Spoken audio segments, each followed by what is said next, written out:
Hello and welcome to the Infectious Group Podcast, part of the Odd Pods Media Network. Recorded at the 33 1/3 Music Appreciation Center in Speakeasy, located just outside of Detroit, Michigan. The Infectious Group Podcast is your source for jammy jams, music news, and the best in-depth music discussion.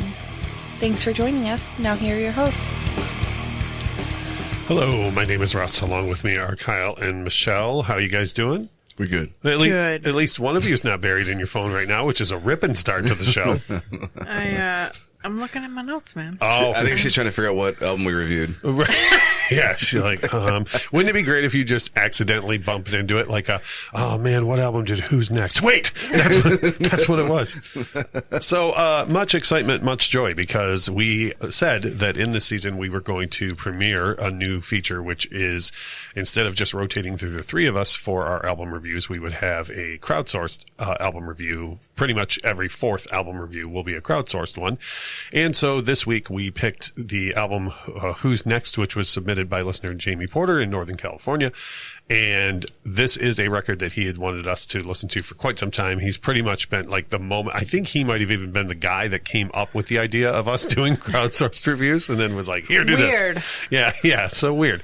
Now he's going to be like, stop doing that. Yeah, I know. After this, he's going to be like, you know what? Didn't work. Yeah, that was a bad idea. So anyways, that is going to be the topic of this discussion. If you're new to the show, we do have a couple of segments we get through in the first half, and then in the second half, we get to our main topic of discussion. So if you're just here for the Who review, go about, 25 minutes from now. But there are other things you can't live without, and we will get into those in a minute. Our regular segments that we open the show with. I myself am recovering today from a concert, because the older you get, the less you can go to concerts, I guess, is what my body's trying to tell me. I think it's just because it's been so long. Yeah, that okay. you have to ease yourself back into it. It's not that I'm old. I mean, like, that is also a truth. That's always a factor. In everything. Right. But I don't think you're too old for concerts. Oh, maybe you are. Well, I don't know.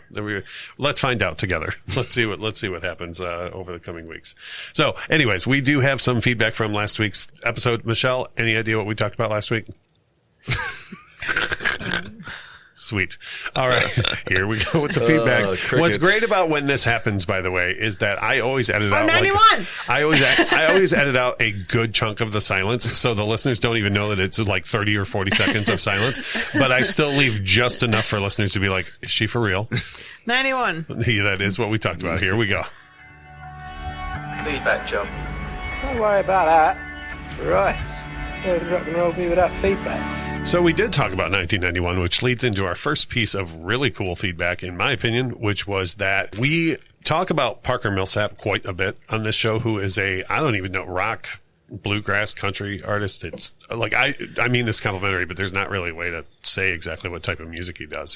I don't know what he does, but he puts on a damn good show. He does. He for sure does. And so we talk about him a lot on the show. So every so often, and it's not even a regular practice of mine, but like in the social media post for whatever our topic is, I will sometimes tag like whoever was in our Jammy Jams or anything like that. So since Parker Millsap came up, I tagged him in the tweet, and I've talked about it on the show a lot. The podcast community is really, really supportive of our show. So this dude woke up Monday morning to like 45 retweets or something, and he was like, what?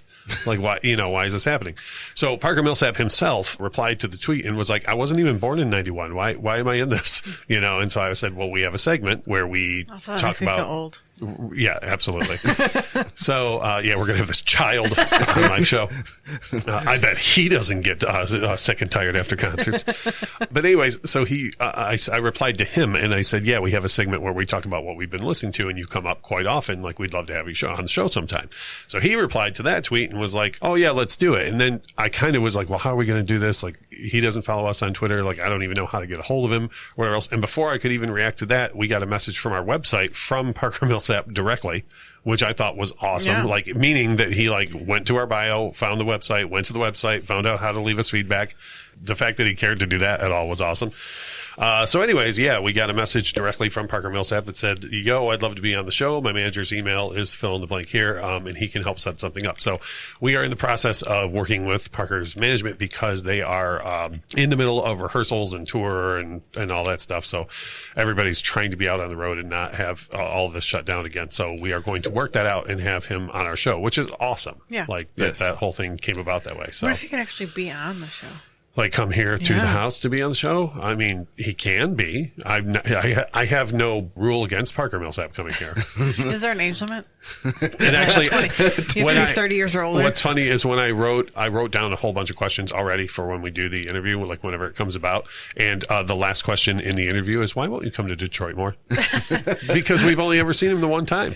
That's true. Yeah. So, which was, I think your second concert in life, Kyle, second or third? As an adult. As an adult. Yeah. As an adult. Yeah. Yeah. As an adult. So anyways, it was fantastic. So then we have some other feedback from the episode as a whole, like on the topic, and some discussion about our playlist. Uh-oh. Yeah. So Jamie Porter was the first one with feedback last week on the topic of 1991, saying, what a great episode, and what a year of music. I have favorites like Use Your Illusion 1 and 2. The Sky is Crying is a top 5 record for me, not just of that year, but of all time. Pearl Jam 10 is another monster record. No More Tears got a ton of play in my car on the way to the beach while I was cutting school, so that's probably the same for me.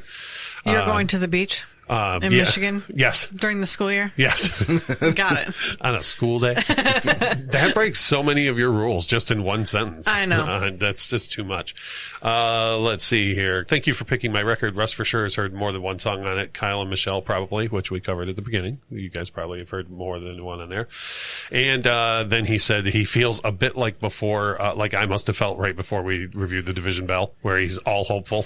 And we'll just see how that goes. Now, you got to stop spoiling stuff with your sighs and your groans and grunts. Maybe I'm just trying to... She just makes those noises all the time. Yeah, I'm just a very groany person. Grunty person. So, Sean and Chris, the Dad Rock podcast, said that they had never heard the song West Hills by the Killers before, and this is 5 fire emojis, Kyle. Yes, you're Five. damn 5. right. That song is... And now, hold on. The whole playlist is another fire emoji. It says, I don't know if there's a way, but you need to archive this playlist just to put it out again at a later date. So I don't know if that's a thing or not. Well, we have it on the website. Yeah, so you yeah. have to go make it yourself. In like a month or so, when you're just not feeling up to doing anything, Michelle, just re-put that playlist out. Okay. Yeah. You're welcome. That's partly curated by me. Well, oh, yeah. It's all you. That's what I think about on Sunday mornings when I'm the one who does all the editing and puts together the whole playlist and then passes it to Michelle just so she has to click buttons, which, by the way, she complained about when we first started it, and it was I her. still have to do And it. it was your idea to start the playlist. It's still a lot of work, man. So, Nick Fowler, I'm just going to skip by it being a lot of work to click buttons. Nick Fowler told us he's going to keep it short and sweet this week because I almost always show you guys. I'm always like, look what Nick did. Yeah. And you guys are like, holy cow. He said 1991 was definitely an incredible year of music. All the great albums that were released through that year. But I think Use Your Illusion 1 and 2 would be my favorite albums of that year. I've long considered that to be the greatest double record ever recorded. And Nick, we will have you on the show to discuss that some week when Michelle is sick because I feel like, yeah, so it's going to be next week. So anyways, that was some of the feedback that we had. And, oh, you know what? I told you guys before we started recording that I felt like I had too much going on. We have a voicemail from Seth that is directly related to this episode that we're doing right now. And this is fantastic. Here we go. How in the fuck have you not heard the Who's album, Who's Next? Like, I honestly thought that I was being trolled. And I just think you're serious. Apologies for the language. You can bleep that out if you need to. How the fuck have you not heard this album? This is like one of the biggest albums in music. I don't know. Oh, yeah. This is Seth, by the way. Bye.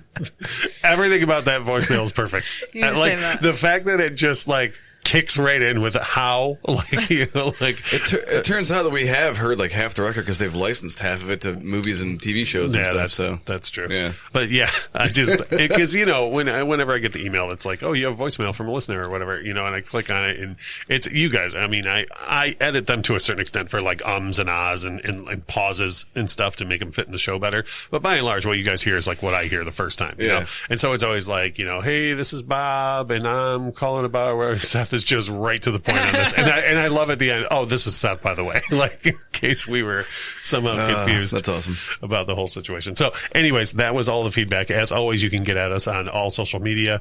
Flowers and cards, you're probably going to have to send to James Porter after this episode, but we'll have contact information for that. And then also, you can leave us a voicemail like Seth, which, by the way, we've heard the damn album now, Seth. Yes. We're about to talk about. Well, at least 2 of the 3 of us for sure have heard the album. Fuck you. All 3 of us. The language. The sheer audacity coming from that side of the table. Anyways, you can leave us a voicemail at 313-364-9899. Let's move right along. Our jammies. Stones. I mean, really. What am I, I listened to all Stones this week. Come on. We lost Charlie Watt. You know what I mean? Like, there's no point in even being like, okay, so this week the Stones, man. Like, You didn't listen to Anderson East? No, I bought it. I bought his new LP, but I still haven't even heard one note of that album yet. Yeah, I know. You and Kyle, not so much. Well, there's one song that you love. Madeline. Yeah. Okay, well, I'll get there. But I own it now. It's in this house. So I'm going to listen to it. So yeah, Stones, I mean, I'm not going to go on and on. There's nothing I can say about Charlie Watt that anybody else hasn't already said. Dude was a monster. I feel privileged to have seen the Stones in 94 in 2014. So I did get to see like everybody together in Charlie. Everything that's been said about Charlie Watt this week is like true and more. Just one of the best drummers. How old was he? 80 on the nose. That's yeah. So it's one of those things too, where that's a rock star life lived. We've talked about that before. Yeah. Where it's like, at least we're not like, 47. Oof, yeah. 80 years old. That's a long time, Was he still touring with the band? He was until, and then what's weird about this is that a couple of weeks ago, the Stones announced that Charlie was ill and he was going to stay home and Steve Jordan was going to take over, who, by the way, Steve Jordan is a monster on the drums. So I wasn't like, oh, I wonder if Charlie's okay. Like, I was just like, oh, okay, well, Charlie's staying home and Steve Jordan rules. So, that'll be great.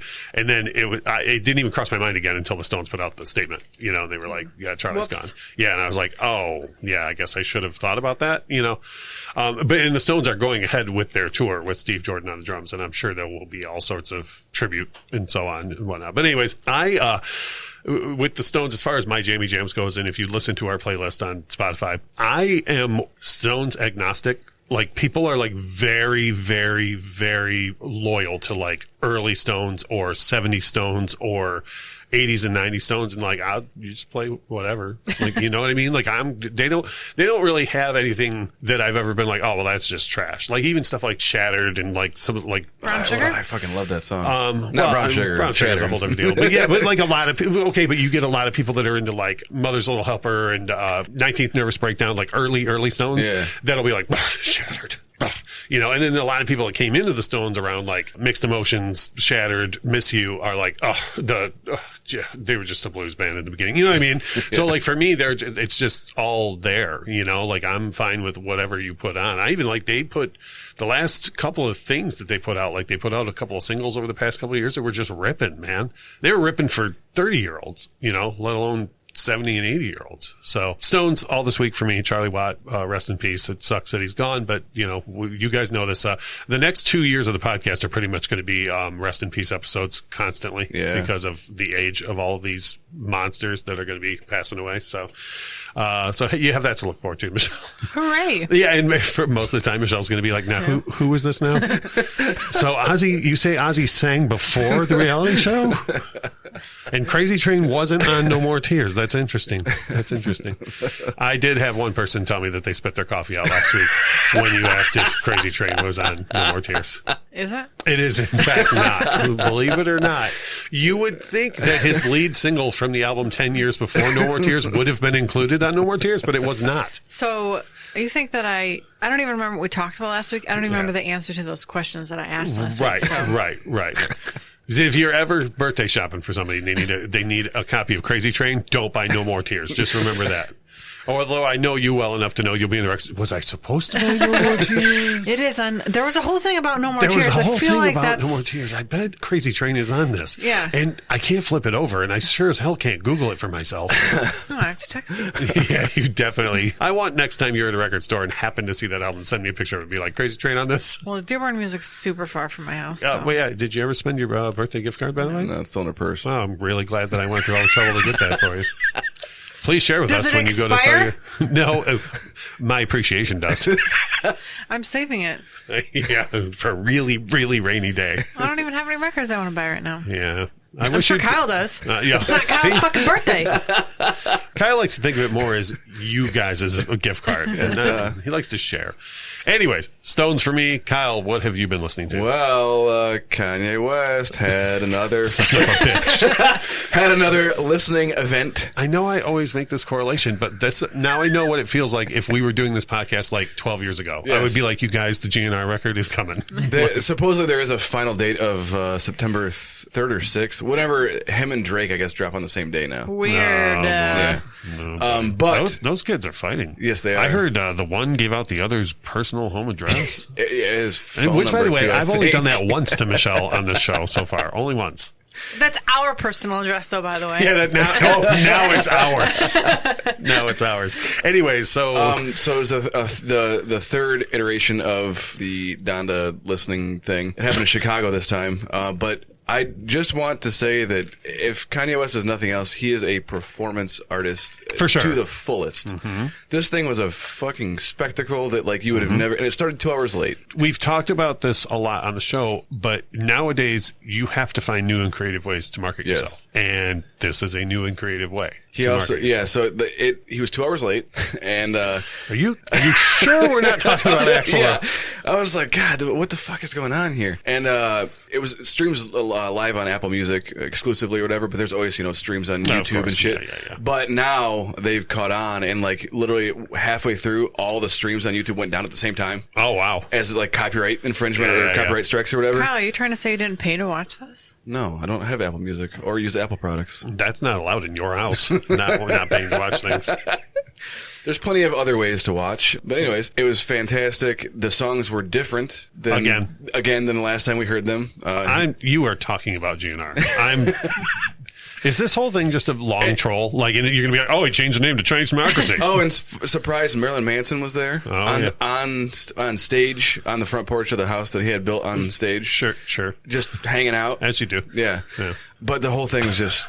It sounds like a fever dream. It was badass, and I was like super pumped to watch it. And when I watched it, I like couldn't go to sleep afterwards because it was just exciting. So, and much like GNR, we're just hoping that this comes out eventually, Yeah, so and we can put it on our playlist. So I think that he maybe is taking a fucking page out of Axl's book with creating all the crazy hype around this thing. Wouldn't surprise me. And he also But you know what he should do is deliver sooner than yes, later. he also is releasing a stem player. Where you can, so it has the album loaded onto it, and then you can remix and mix all of the parts of the songs to every song. Who does that and has been doing it for like 15 years is Bumblefoot. Like every solo track that he's put out for like the last 15 years, it's every one of them you can download in a stem release. Yeah, see, that's awesome. Yep. So you could like, if you're a drummer and you want to do a whole new drum track for this song, or you want to write like rhythm guitar or whatever else, you could do that, or you could use whatever you want from the song in any way, which is what they're going to do. And Nine Inch Nails dabbled in that around like the early 2000s too. He partnered with some like technology company, and it's like a little handheld like this thing where it has buttons on it, and you can like rearrange the songs. Microsoft Zune. No. I was like, what? Oh. It is cool. It looks like a little like alien piece of like alien technology, but Are you sure it's not a Zune? no. I'm pretty sure this is when this thing comes out, it's just going to be Chinese Democracy loaded on a Zune. Kanye's going to be like, ha, bitches. I made you wait 13 years for the same album again. And yeah, so I waited for that to happen. Previous to that, I'd been listening to a bunch of Watch the Throne again, man. I don't know why. I just keep putting it on. And what was the lead single off of that again? Edwards in Paris. Oh, that's right. Wait, right. did you do it? I did not. I said I was. I didn't think I was going to, because the thing was with the internet today, I didn't want our show to get known for Kyle using the N-word when it was obviously a joke. Old N-word Kyle.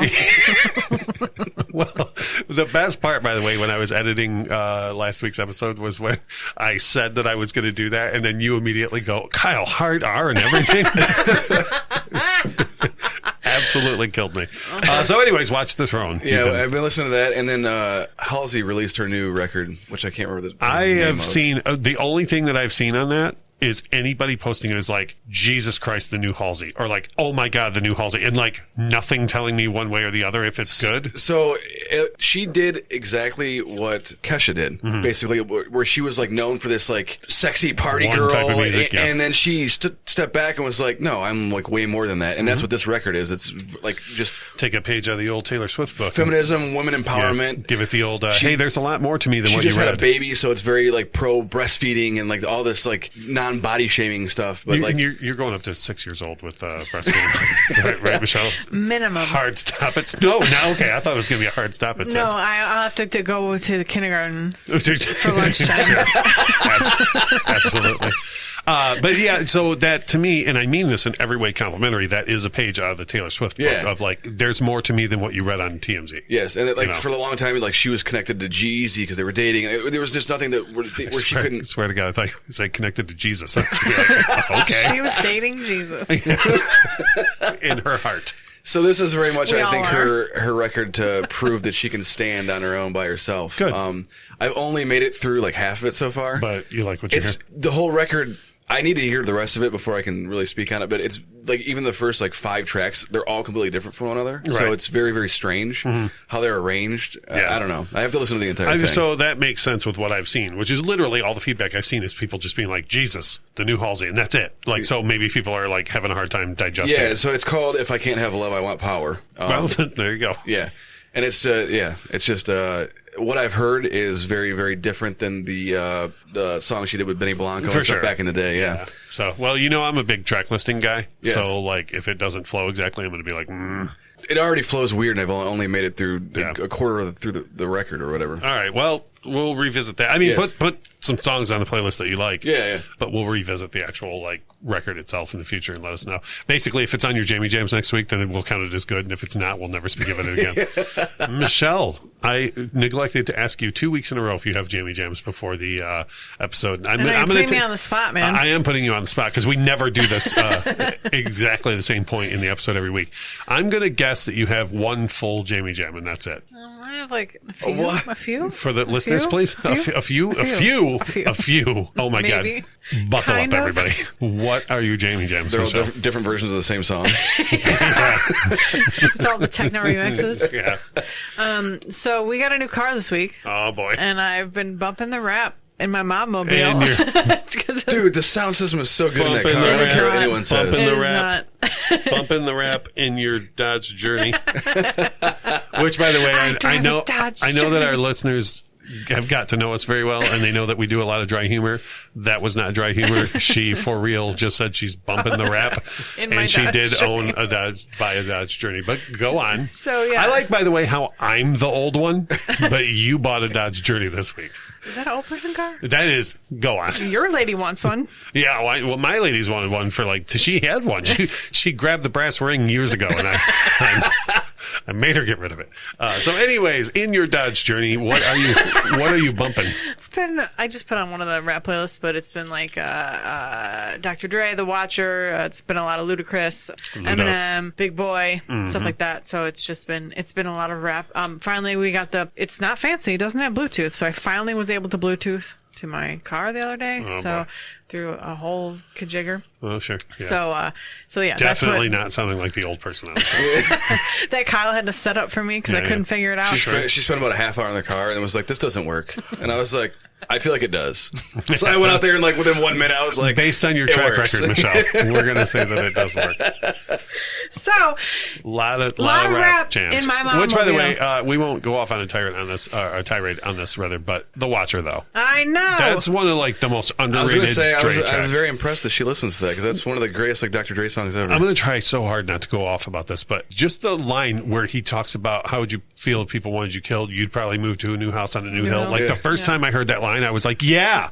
Because like that's, and it's not just in rap. Anytime someone gets big, everybody's immediately here in Detroit. The culture when the White Stripes broke big was like, oh, fuck the White Stripes. Like, well, what do you want them to do? Yeah. It's not their fault. MTV randomly picked them to be on the VMAs. You know what I Yeah, mean? yeah. Like, but the first time I heard that line, I was like, I'm going to play this song for every single person who ever says this about an artist ever going forward. So anyways, lots of jams. Now, all of these will be certified to jam in any 2019 Dodge Journey. Right? Any 2019 Dodge Journey, but only if you use a Bluetooth connector through the aux cord. Right. Because your phone doesn't have an aux cord. Right, sure. Yeah, or in your CD player, which my car has. See how informational this podcast is? Jesus. So if you are a 52-year-old living in a 35-year-old's body... 35 or going on 70. Yeah, going on 70. If it's nap time for you... Kyle can help you. Kyle can help you Bluetooth the thingy to the deal, so you can hear your rap jams, which I assume is with a Z. I have to assume is with a Z. Yes. Sweet. How else do you spell jams? Unless you're talking about for like peanut butter and jelly jam. Right. Okay. So I'm going to take us to break. This has been a debacle, and we're not even to the fun section of the show yet. When we come back, I'm going to apologize in advance to James. We're going to cover Who's Next by The Who, and we will go through what we usually do, what we like, what we don't like, and our overall picks for the record. We will be right back. You're listening to the Infectious Group podcast on the Odd Pods Media Network. I'm Midnight Agent Raw. And I'm Okami. We are the Super Media Bros Podcast. And each week, we give a comedic take on all forms of entertainment, such as movies, music, video games, television, and much more. So put your shades on and listen to us on Apple Podcasts, Spotify, or wherever you listen to your podcasts. Shades on. We're on. Once upon a time. Boring. It was the best of times. It was the worst. You got that right. What's your problem? We want new stories. Hi, it's Frankie. And Garrett. And we host the Ever Trending Story, a weekly podcast where we bring to life a fictional story created by our own minds and some of the hottest, craziest trends from the internet. Find us wherever you download podcasts, and be sure to join the fun on social media at EverTrendingPod.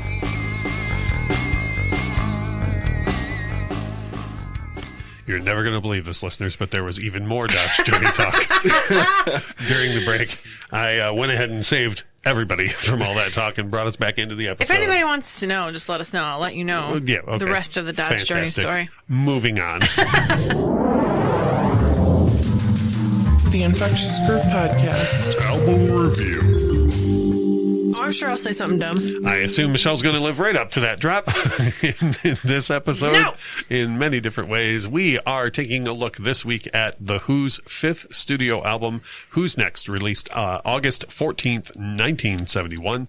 The Who's first record came out in April of 1965, so by 1971, they were on to their fifth record. And again, without trying to go off, that is something that we've discussed on the show so many times that, like, bands used to do that. They used to release a lot of albums, like once a year or sometimes twice a year. But is it quantity over quality? Well, let's find out together when we talk about this. Let's do it. So when we start the segment, I previously would always say, like, okay, here's why I picked this record. Michelle, why did you pick this record? And Jamie Porter had the foresight to send us his thoughts on that, which I will read now as far as why he wanted us to check the record out. Jamie writes, thank you so much for picking this record. I'm sure it didn't hurt either. The Vinyl Fairy sent one to you, which is true. Jamie did send this to me. It is one of my favorites. I only thought it was fair that I would send you my thoughts on the record, so here's what I have. The jams for me are Baba O'Reilly, Bargain, Going Mobile, Behind Blue Eyes and Won't Get Fooled Again. Stinkers, there are none. My wife Jesus Lord. I'm sorry, was that out loud? My wife is it was very much out loud. You know how I'm always like, speak up please, or like our listeners can't hear you? Maybe we inside voice for that one. I'll sit back for the rest of this so that yeah. You're going to hear a strong echo a little bit. Bullshit! My Wife is the closest thing to a stinker, but still a good song, just not to the level of the others. Talking about his wife. What? What is happening right now? I don't know. I thought he was talking about his actual wife, and then I remember that there's a song called My Wife. Yeah. He just said My Wife is a stinker. I'm going to say this as nicely as I can. I need you to pull it together. Need you to. Some weeks when we're done recording, I'm like, hey, you weren't that interactive, Michelle. And then other weeks, I'm like, you're on fire. I need you to find a middle ground. Let's find a middle ground. You don't want me to be on fire? You are. Anyways. This record, Jamie goes on to say, regarding the record and not his wife, is a is a 9+ for me. Would I buy it? Yep. So those are James' thoughts on the record. And then he also, and I have not opened this document yet, he also included a document called IGP Predictions. So he's, after we do our thing, I'm going to read off what James thought we were going to say about this, which I assume is going to be in detail regarding what Michelle, all of the stinkers, I assume he's going to have listed off for you. So for me, and this is odd because usually we start with the person who picked the record. So I'll just start us out here. For me, the best tracks were The Song Is Over, Getting in Tune, and Behind Blue Eyes. Now, I'm certain that anybody listening to this album or a review of this album is going to be, "What? Won't get fooled again? Why not?" But I'm not saying those are not good tracks, but like I've heard them a gajillion times. So, and actually Van Halen used to do a great cover of Won't Get Fooled Again that I liked a great deal, like before Won't Get Fooled Again had its like big resurgence. So yes, those are some of the best tracks, but not for me. You know what I mean? Like I like these other songs as much. Is it because you watch CSI too much? I don't watch CSI at all. So that might be my reason. So those were my best tracks. And Kyle, what were your best tracks on that? My favorite's Bubba O'Reilly. Yeah. Specifically because it is in A Girl Next Door, and it just fits into that part of the movie so well. That I always, as soon as I hear it, I'm taken back to that part of the movie. This on the show a lot before, and I know Michelle knows this for sure, and Kyle, I don't know how much of his content you watch, but Aaron Sorkin is one of the greatest writers in the history of television, and he's also magnificent with song choices. Yes. And there is an episode of The Newsroom that ends where, without spoiling it for anybody who hasn't seen the show, there's a big rally type thing happens at the end of this episode, and underneath it, like while it's rumbling and about to come about, Baba O'Reilly is playing, and it's just building and building, and then finally, like when the big thing starts happening, it's like boom, boom, but it's just brilliant use of it. So I feel like the obvious, notwithstanding that Michelle already mentioned with CSI, the song just lends itself really well to visuals. Yes, you know. So I also like Won't Get Fooled Again, and then Behind Blue Eyes, like you said. But I'm gonna get crucified for this, probably. You're right. I already know what I'm gonna say. Well, I'm going to read my note that I wrote on this song right after you say what you have to say. I do think, though probably no one else does, that Limp Bizkit, Fred Durst's version of Behind Blue Eyes is fantastic. I will now read you my notes. Because I had notes for every track on the record. My notes for Behind Blue Eyes say as follows. A classic. Get the fuck out if you don't like this song. Also, Kyle's going to have the nerve to say that the Limp Bizkit version is better than the original. No, it's not better, but I do like it. I went back 3 times and like tried to find a better way to write that, and then I was like, no, he's going to have the nerve to say that. Besides that, so it Won't Get Fooled Again, and then like I said, Behind Blue Eyes. Those are my top 3, which are probably most people's top 3. I on the would record, think so. Yeah, which we'll get into in the general discussion, because I think that's an issue with this record. There's a lot more going on than just those 3 songs. I agree. For some people, I was waiting for the strict no. So, anyways, great tracks. Yes, Michelle, what song did you like on this album? I said that Bob O'Reilly, and I said that it might be the best album opener. Oh, like in the history of ever? Like maybe. It's up there. Why are you twirling your hair right now? Are you trying to sell us on this? Like, he's trying to talk you into. You had a kid with him, and I've known you for 20 years. Like we already got the whole thing. Like talk you into agreeing. Nothing you're going to do with your hair is going to make either of us. Yeah. Now she's flipping it about to and fro. But yeah, I agree that it's what I might even. Let me go back to my notes on that. Is I just said Overplay ruins that song for me. Yeah. But it's a hell of a lead-in track. Like if you're going to start your record and you have access to a song like this, by all means. Yeah. So that one, I also thought it was called Teenage Wasteland, which it is not. Of course you did. I like so Bob O'Reilly, Bargain, Behind Blue Eyes, and that was it. I went and did a guest spot on another podcast this week, and we talked in depth about Led Zeppelin 4, and I was sharing the information about how I always have to call Black Dog Hey Hey Mama on account of the fact that they don't say Black Dog in the song. So I think everyone is expecting you to say that this song should be called Teenage Wasteland. Have you heard? Does he even say Bob O'Reilly in the song? No, Bob O'Reilly, and I did research on this because I've never known this, and it's similar to how Syd Barrett named Pink Floyd, where he Syd Barrett took the name of two of his favorite blues and jazz artists, Pink Anderson and Floyd Council, and because they were going to be a blues jazz band, melded it, and that's how the name Pink Floyd came about. And Pete Townsend wrote this song in the style of two artists that he was heavily influenced by, and he took their names and cut parts of them off, and it became Baba O'Reilly. While I have you here, have you heard Limp Bizkit's version of Behind Blue Eyes? I have. Do you like it? I nothing it. Twirling your hair is not going to help here. We're going to need a direct answer. Just curious. I mean, I'm nothing it. Yeah. It's like most things. And my thing is, I don't... And we did, and we will revisit the topic of covers in episodes in the future. But covers for me, you either have to do something completely different than the original for me to like it, or it's got to be like note for note. Like there's no middle ground for me. And when you do note for note, you sometimes run the risk of being like, well, why don't I just listen to the original? Right. You know, and that for me, their cover of it, like when it came out, there were two camps. It was either like, how dare you? It was like when Metallica did Turn the Page. Yeah. Like half the planet was like, that's not my Metallica. How dare you do that song? And the other half of the planet was like, how dare Metallica cover Seeger, you know? And with Limp Bizkit, it was the same way. It was like half the planet was like, oh, who do they think they are covering the Who? And the other half of the planet was like, why would Limp Bizkit do that old person music? You know, I think that there's another half the planet who's like, that was a cover. Do they live in Michelle Land? No, I knew it was a cover. There were a lot of people when Shinedown had their big hit with Simple Man. There were a lot of people that were like, wow, that was a cover? Shinedown never happened ever again. I'd be happy. All right. Is it cool if we just keep talking about this Who record? You're the one who brought it up, man. I didn't bring up their legitimacy as an artist. I just said that they covered that song, and a lot of people... we're just stating facts then? Because of what you said. Oh, boy. Stinkers. Let's go through to stinkers on the record. For me, there's only one real, genuine stinker on this record, and it's James's wife. Which James didn't say, but Michelle did. I did not. The song My Wife. I like her. Usually when I have stinkers, by the way, I have like a whole list of like, here's why this. Nope, you get nothing from me, my wife. You are just a stinker, and I don't like you. Did you hear that, Stacey? Yeah. This joke never gets old. Yeah, I bet every listener right now is like, I hope this is done. So, anyways, stinker for me, my wife, get out. I don't like you. Be off this record. Don't be around. You disrupt the... Do you think that's why you named it? Yes. Yeah, probably. Oh, God.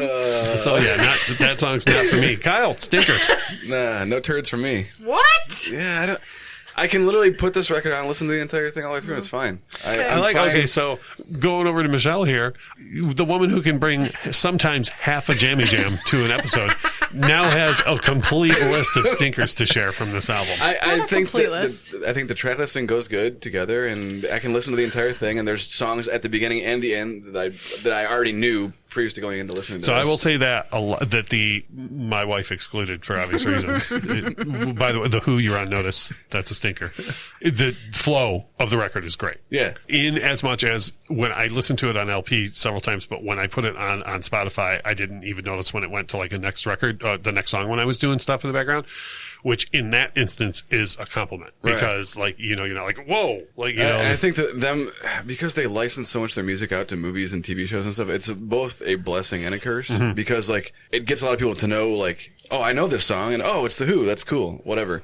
And then all the people who already knew of the songs are like, I don't want to hear this shit anymore. Right. Yep. Which is a lot of where I'm at with the big three big hits, but you don't hear Behind Blue Eyes as much as you do Won't Get Fooled Again and Baba O'Reilly. Or, excuse me, Teenage Wasteland. There is another Who song that's on a different CSI, is there not? I'm pretty sure there is. How many times do I have to tell you people I don't CSI? I don't know. How do you not CSI? I've never watched even one episode of that show. What? Yep. Like, I've seen let's talk some SVU. I've seen some SVU. You watch Criminal Minds. Yes. I watched Criminal Minds. I heard your daughter's a big fan. Yeah, I tried to get back into it, and I just couldn't. It's just Criminal Minds. Yeah. No, it didn't get any better. So like I liked it in the beginning, and then like the middle just sucks. So I think does it get better at the end? It's the same thing over and over. But if we could, who released an album in 1971? It was the Who. The album was called Who's Next, so we're going to talk about stinkers. Michelle, I hear that you have a list of stinkers. You have more than a few bones to pick with the Who. I only have 3. Oh, okay. And they are? Love Ain't for Keeping. Oh, yeah? No, not so much? No, my wife. And The Song Is Over, and my note is The Song Is Never Over. See? that was one of my jams. One of my best tracks on the record. And so, yeah, just for track length alone. Yeah, and they just... how did you fare with the length of these songs? Because they're all pretty damn long. This was actually one of the albums that I put on for that I didn't pick on my own, and like actually just sat down, listened to it all the way through. Didn't really have to, like, I wanted to listen to it and just see, and I wasn't really, it just happened in the background, and like I didn't find myself wanting to skip songs as or opposed to say the Division Bell where you couldn't wait for it to be over. Yeah, like I had to listen to it in chunks. Yeah, I remember that. And then when I went back again and listened to it, I was like, like really listened to it, I was like, these 3 songs are just not my jam. So the length didn't bother me in the beginning. You gave The Who everything you could, but they just didn't live up to your They did not. And then the CSI song, I just can't. I heard the CSI song. Yeah, the CSI now theme that's what song. it's called. Okay. Yeah, I just have heard it so many times that I just can't. I can't. It's not a stinker because it's a bad song. It's a stinker for me because I just can't anymore. Okay, so the CSI song, the CSI theme song. Yeah, I just want to be clear because there's no other title for it. That's just what it's called. Yeah, if you look on the album. It says, if you look on the bottom of the record, it says, "Won't Get Fooled Again." And in parentheses, it says, "Love Theme from CSI." Yes, that's what it says. So as far as general discussion of the record goes, my thing on this is people, okay, so you have people like James who have been talking to me about The Who for like a decade, right? Like he's like, oh, you got to listen to The Who. You really got to. And like people, when I did the YouTube video a couple of weeks ago about classic albums that I've never heard, The Who as a whole was in there. I was like, I've never heard Live at Leeds. I've never heard Tommy. I've never heard Quadrophenia. I've never heard Who's Next. And like Twitter lost their damn mind. Like all of Twitter came for me, and you heard the voice message from Seth. But here's the thing, though. Talk to me about more than those damn 3 songs that I've already heard. Like there are other great songs on this record that no one's ever talking about, in my opinion. That's true. Is it that you don't Pete Townsend, or you just don't Who? Just the thing with for me, The Who is the rhythm section. It's John Entwistle and Keith Moon. And then and they're gone. So yeah, Keith Moon, by the way, Death by Misadventure. He went out the way we all want to go out. Which is Death by Misadventure. Which is like drinking. This is let me put it this way. This is a guy who put at least 2 of his Rolls Royces in pools. He's living the dream. He absolutely was living the dream. Also, that is my goal in life. He was also really good at what he did too. There's a whole section in the documentary about Keith Moon that we're going to watch for next week. Spoiler alert. And you will get an idea for who Keith Moon was just in the 5 minutes they spent talking about in this documentary. You'll be like, oh, that's the CSI guy. You know? Yes, that's what I'll say. So that's my thing. Is the biggest compliment that I can pay to this record too is that first of all, people need to talk about more than those 3 records, those 3 songs when they talk to people. And number 2 is they take a lot of nods from Zeppelin and the Stones on this record that no one ever talks about. In not like ripping off or anything, but like definitely influenced by. Yeah. And no one talks about that ever. Like when you hear people talk about The Who, they're like, oh, it's The Who. It's just, well, what does it sound like? It sounds like The Who. Oh, hell no. This record sounds a lot like what Zeppelin was doing, and it sounds a lot like what the Stones were doing. And in a good way. Like I've talked about this on the show a ton now, where artists today, everybody has this weird thing where they want it to be known that they're not influenced by anybody. And they like Ariana Grande, the thing where when you mention Ariana Grande and Mariah Carey in the same breath, and she has the nerve to get mad. Listen to me. Mariah Carey is one of the greatest singers of the last 50 years. Like, you should be thankful when people say that. That moron from Coheed, when he gets mad about being compared to Geddy Lee. Are you high? Like, when someone says anything you did is like Geddy Lee, the correct answer is thank you so much. You know what I mean? And so with this, like, if we had today more artists trying to learn from each other, and like the whole reason why the Stones, Beach Boys, and Beatles rivalry happened is because they were always trying to outdo each other. And so when people were like, oh, yeah, that's a little bit like the Stones, they were like, oh, yeah, but better, though. You know what I mean? Yeah. How did that become a thing where you just weren't inspired by anything, and you think that you're completely original, but you're not? I don't understand. The answer that I have just makes me sound even more old. The kids today. It's the kids today. Like that's okay, the thing. Grandpa, is, time like, for bed. When I grew up, yeah, bring me my pills. can I go for a ride in the journey first? I don't know. Can you get up there with your bad back? Yeah, Jesus. So I want to say somewhere along the line, like the last 10 years, that's really become a thing, you know? And again, for me with this record, if somebody was really trying to get me to listen to it 5-10 years ago, it would have been a much better way to be like, hey, there's more to this album than those songs, right? Or, hey, you're a huge Zeppelin dude. You're a huge early Stones guy. There's influences here. Like, do you guys hear? Not you, Michelle. Kyle, do you hear those influences? Absolutely. There's nothing on it that sounds like Hey, Hey, Mama. But, no. But there's a lot of influences from like Led Zeppelin 3, which is one of my favorite Zeppelin records, and it's certainly the early Stones stuff. So for me, I would love to see. I feel like a lot of this record was definitely throwing whatever at the wall and seeing what sticks. Yeah. And I think there needs to be more of that in music too, where people just, you know, not everything has to be this huge calculated marketing move. Like you should just go, here's what I made. And if a bunch of you like it, cool. Yeah. You know, I think there's like more honesty in that. So if anything, a lot of what the record for me, there's a lot of honesty on the record, especially if you did My Wife. So people go, that sounds terrible. But like, what, Michelle, what was your overall like thought from the record? Were you just like, this isn't bad, but like, were you just like, yep, those are the 3 songs that I know, and then there's also other songs here? I knew 4 songs. 4 songs. That's, you know, that's my bad. The first 2 and the last 2. It was a Who sandwich. It was a Who sandwich. What was the question? Oh, wow. What were your takeaways from this record was the question. I actually enjoyed it more than I thought that I would. Like Kyle said, if you put it on, if you bought the record and put it on in our house, I'd be like, that's fine. Like I can enjoy it. There would be a couple songs that I might go to the bathroom for. So you let the Who know that you find this record to be, that's fine. Yeah, but I anticipated not liking it at all. I thought that, and only because of the CSI theme song. Right. Where love theme from CSI. But I was pleasantly surprised by how much I did like it. Gotcha. Do you know what CSI it's from? The original one. Oh, boy. Do you know what CSI it's from? The original one. Miami. No, it's not. Yeah. No, it's not. Y'all want to take that offline? No, it's not. Okay. You know, it would be a sweet idea is taking that offline. Kyle, what are your thoughts on the record just as a whole? I liked it overall, and I do agree with you about the being able to hear the inspiration for the record. And like I was saying before, the fact that they license other music out is both a blessing and a curse. It makes people more aware of them as a whole, but also it makes people who have already heard those 3 songs are like, what the fuck? There's way more to this than and it's all that ends up getting talked about. And I feel like people, because of CSI or The Girl Next Door, or whatever other movies or shows the songs are in, people connect with those songs differently than you would just hearing it on the radio or something. Yeah.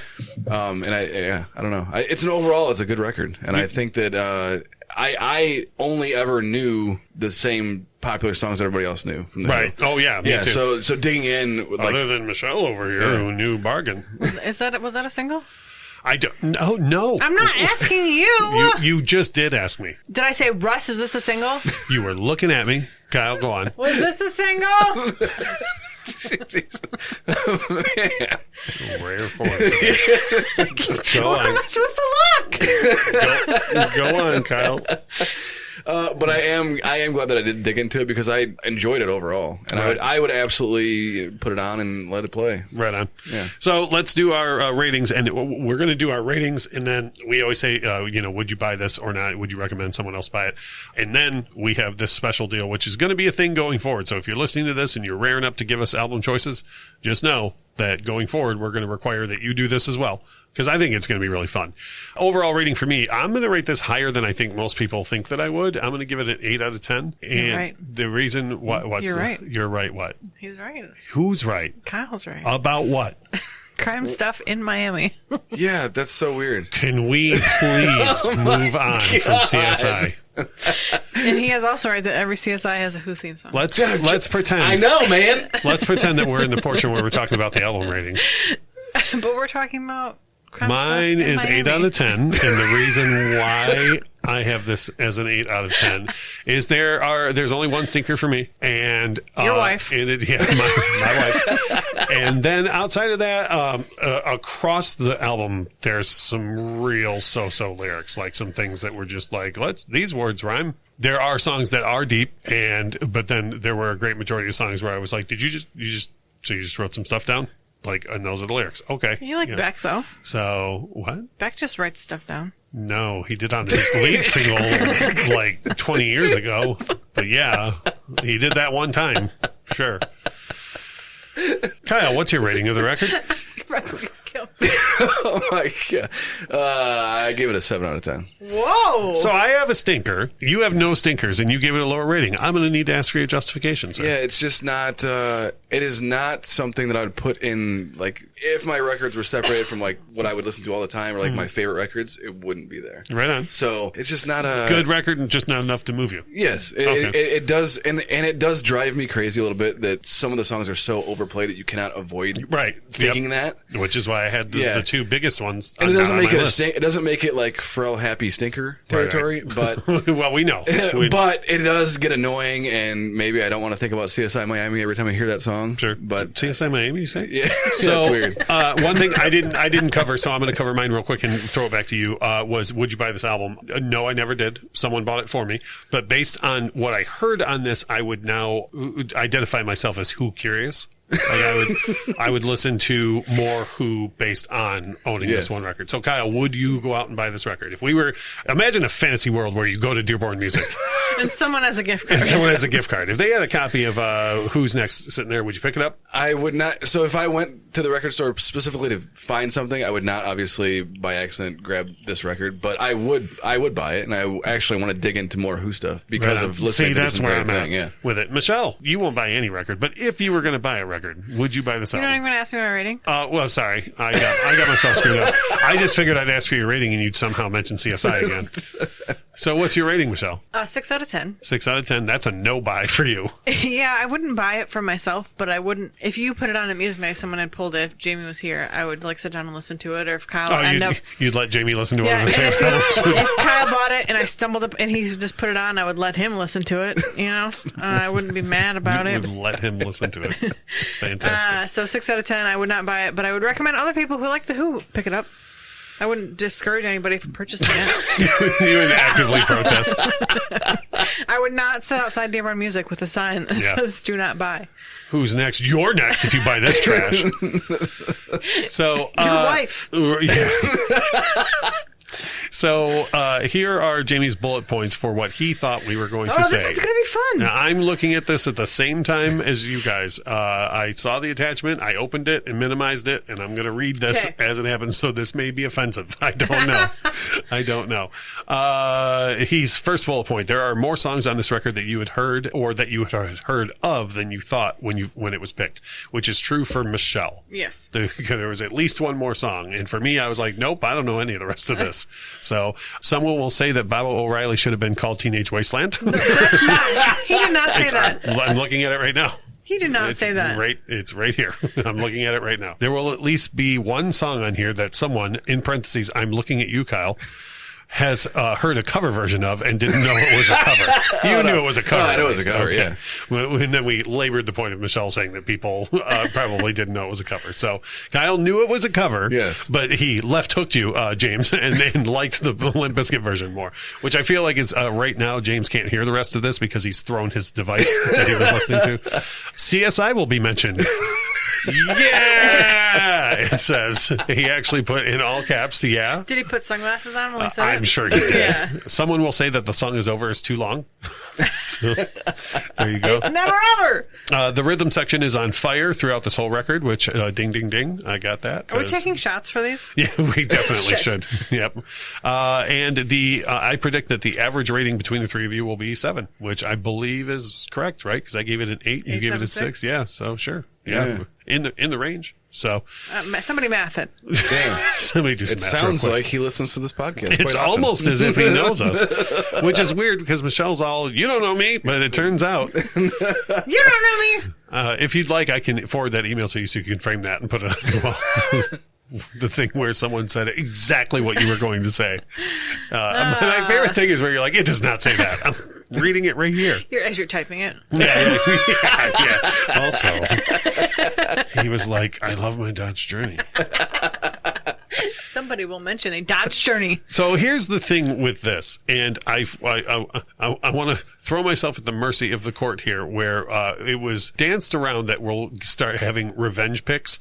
I don't want that, but I do think that the idea of the audience giving us albums that are like either out of our wheelhouse or something that we've never really talked about is a really cool thing. Because for me, for this, half the fun of listening to this record this week was like preparing for the fact that like we were going to all three talk about this thing that none of us were that familiar with. Seth has to pick Black Parade then. Come on, Seth. Take one for the team. Seth's voicemail is just great this week. Just fantastic. Absolutely love that.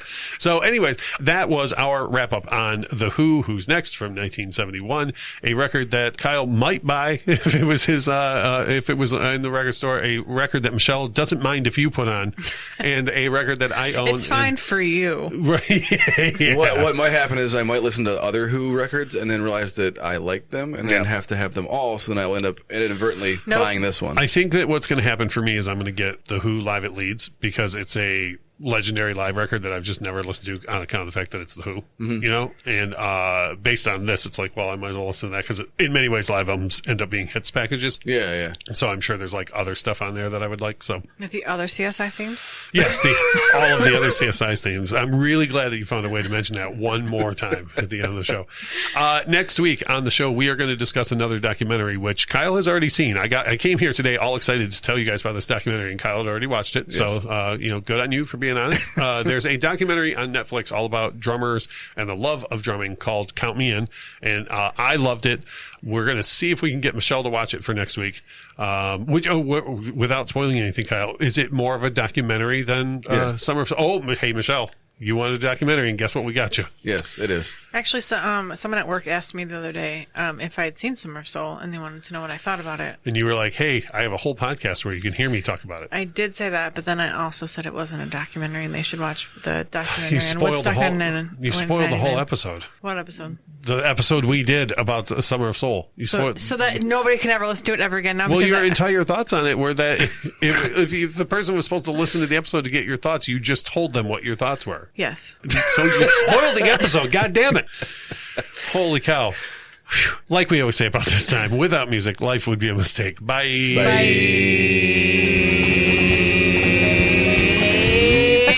Podcast is hosted by Russ Robinson, Kyle Wimple, and Michelle Kosalecki. Produced and edited by Russ Robinson. Intro and outro music composed by Chris Kimmel. Opening credits read by Stacey Robinson. Recorded with a Rode Podcaster Pro and Rode Pod mics.